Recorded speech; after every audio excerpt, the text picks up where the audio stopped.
Now, here's an interesting thing about that light. The New Jerusalem is described in terms of being built of quite rare materials on earth. We have what we call precious stones, meaning... I was just going to ask you about this. Well, we call them precious stones because they're rare, and so we make jewelry of them. And there are just very small supplies of them on earth.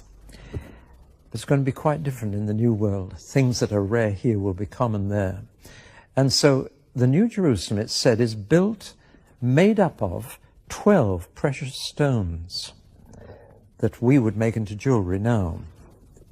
Now here's the fascinating thing, which to me is the final proof that that book is the Word of God, that it must be God-inspired.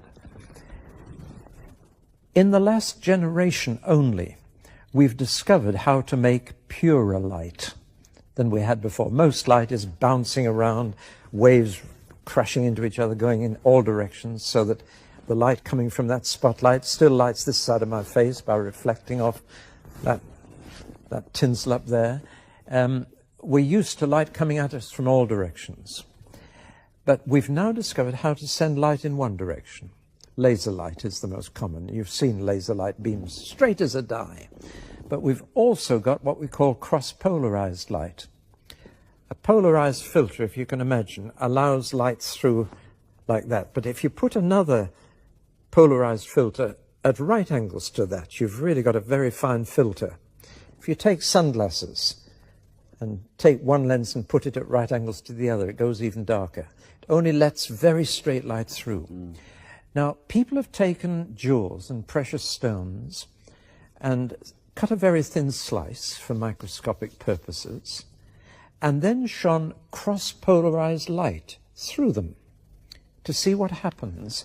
To put it very crudely, what happens to these precious stones in pure light? And one of two entirely different things happens with every jewel. The technical term, to give you a bit of science for a moment, is anisotropic jewels and isotropic jewels. Now what happens is this.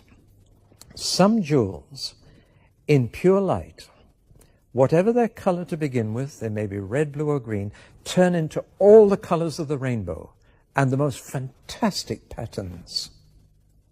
Other precious stones in pure light lose all their color, just go black, look like a lump of coal dust.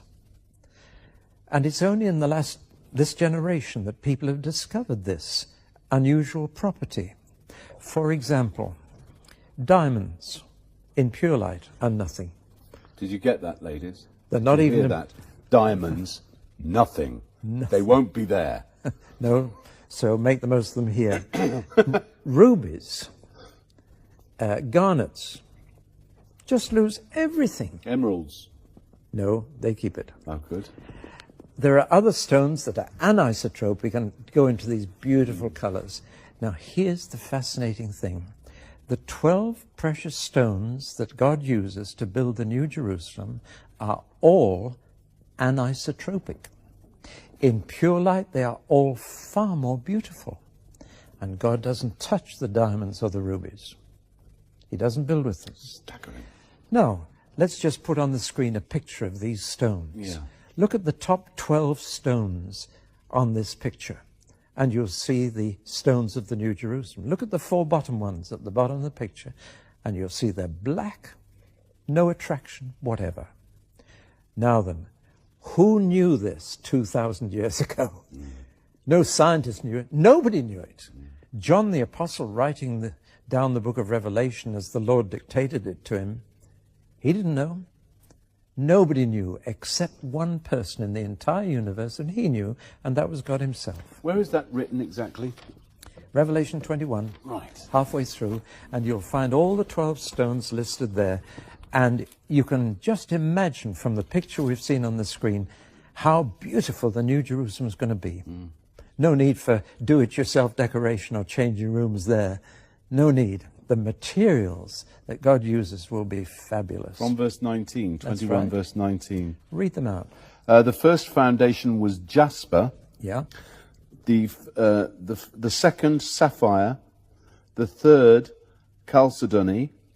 The fourth, emerald, the 5th sardonyx, the 6th carnelian, the 7th chrysolite, the 8th beryl, the 9th topaz, the 10th chrysoprase,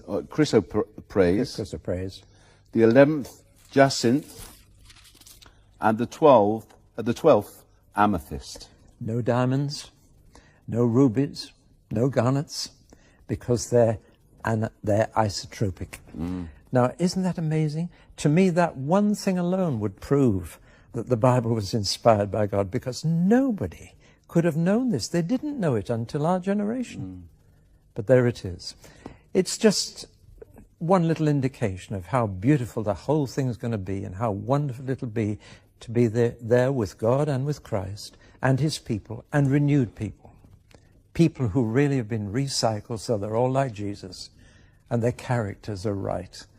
And there is love, joy, peace, patience, kindness, goodness, faithfulness, meekness, and self-control in every